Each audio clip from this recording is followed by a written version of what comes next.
name is Daniel, and I'm the founder of Vector AI. And so presumably most of you have never heard of what vectors are, but you most definitely have seen them in action because some of the largest products in the world and features use vectors underneath the hood. Spotify Discovery and Google Search are actually two of the, I think, brilliant examples of showcasing how powerful vectors are. Spotify every week generates a discovery playlist for its users that recommends the best kind of music and songs based on what you like and based on what other people like. That's for you. And underneath, under the hood, they're actually using vectors to power that. Same thing with Google Search. So in order to be able to understand what you're searching, the semantics of it, and not just the keywords, they use these things called vectors to be able to achieve that.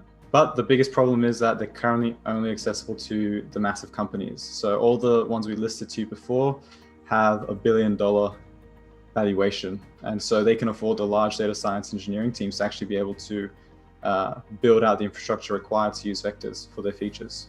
And that's where Vector AI comes in. So we make vectors incredibly accessible for anybody to use through an API for their own needs. We power data teams and companies that want to use vectors to be able to develop the features that they'd like with vectors, like semantic search, recommendations, and more, and make that super simple. Vectors are numerical representations of rich data types. So one of the biggest problems that businesses have is they have all this kind of data. They have images, PDFs, bunch of text, and they don't know what to do with it.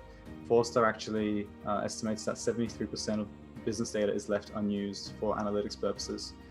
And so the biggest challenge is, okay, we have all this data, but we can't do much with it because how do we compare two images? Or how do we compare some text in English with some text in Spanish without first translating it? What can we do?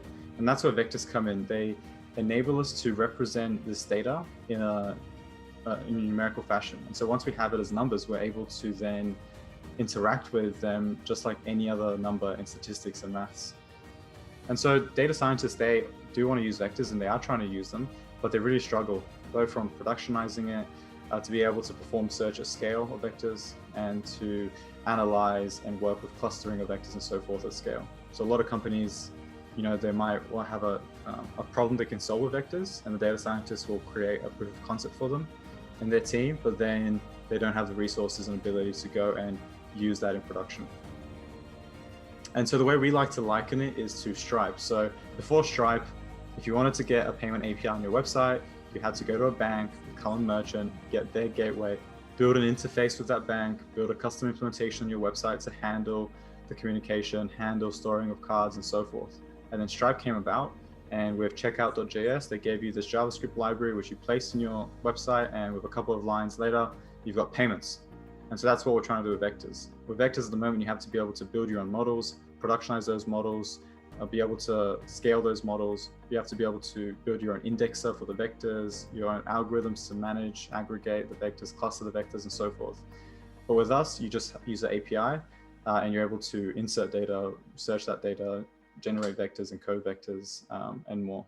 And one of the things early on that we realized is when we kind of have this like eureka moment with a lot of the people that we speak to, whether it's customers or potential hires, is that we go through some of the demonstrations of how we transform data into vectors, and then do something with those vectors. And so when a lot of people see that, they're like, oh wow, like I didn't realize like you could do this. I think when that eureka moment hits, like this is like super different in terms of like what you're able to achieve with technology. This is AI applied in a way that's more than just a buzzword or more than just AI sounds cool. It's actually applied in a way that's practical and it's going to impact a lot of businesses. And so I think for us, the reason why we're super passionate about this is that we genuinely believe that in 10 years time, every single business out there will be using vectors in some capacity. It's like just the same way as we have a website, you'll have something, some area of a business that's using vectors to process its data and to extract more value out of that data. And it's just a matter of time. And we want to be the ones that are facilitating that. And